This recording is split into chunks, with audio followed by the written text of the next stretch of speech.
அனைவருக்கும் வணக்கம். உங்கள் சேலம் மதுரகாளி மாத்தா பேசுகிறேன். என்ன விஷயம்னு கேட்டால், நம்ம கோவிலில் வந்து பூசாட்டு விழா நடந்திருக்கு. அம்மனுக்கு வந்து நாங்கள் இன்றைக்கி தான் வந்து இது பண்ணியிருக்கோம், கொடிக்கம்பம் நட்டிருக்கோம். இனிமேல் வந்து இன்னையிலேருந்து வாக்கு நிற்கிது. இனிமேல் கும்பாபிஷேகம் முடிச்சு தான் நாங்கள் வாக்கு மீண்டும் ஆரம்பிக்கிறோம். அனைவரும் வருகணும், அம்மன் அருள் பெருகணும்னு ஆசைப்பட்றேன். தீர்த்த கொடுக்குற பக்தர்கள் எல்லாருமே வந்து தீர்த்த கொடை எடுக்கிறது எப்படி எப்படின்னு கேட்டிருக்கீங்க.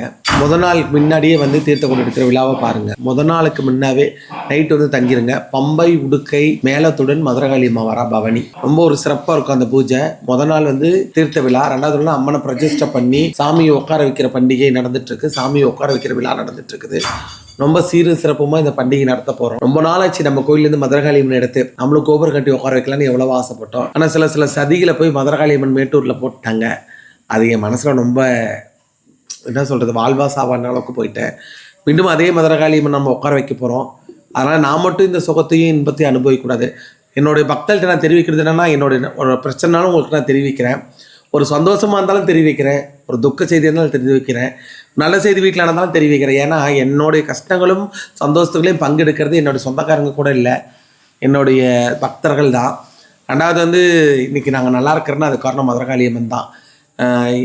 இந்த பூஜை நல்ல வழிபாடு நடத்தி தரணும்னு சொல்லி என் மக்கள் என்ன இருக்காரும் கும்பிட்டுக்கிறேன்.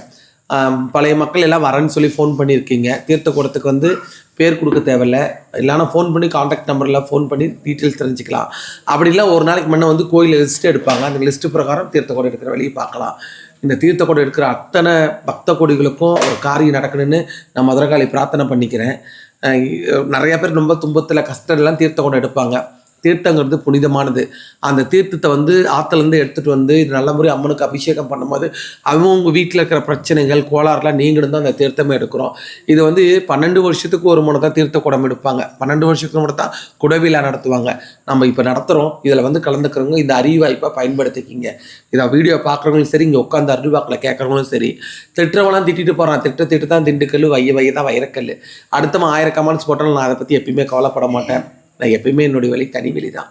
நான் இங்கே இருக்கும்போது கரெக்டாக இருப்பேன். வீட்டுக்கு போய் நான் எப்படி இருக்கிறேன்னு யார்ட்டையும் சொல்லவும் மாட்டேன். ஸோ என்னுடைய வாழ்க்கை பயணம் நல்லா தான் போயிட்டுருக்கு. என் எதிரிங்களுக்கு முன்னாடி நான் முகத்தரை கிளிக்கணும், மதுரகாளி உட்கார வைக்கணும்.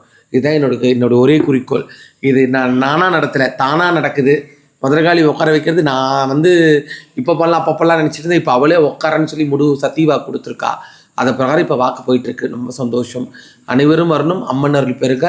9, 10 ரொம்ப கிராண்டாக இருக்கும் விழா. அதே மாதிரி தீர்த்தக்கூட விழாவில் கருப்பு சாமியும் காளி வேஷம் போட்டு நல்லா ஜெகஜோதியாக வராங்க, ஆடி பாடி.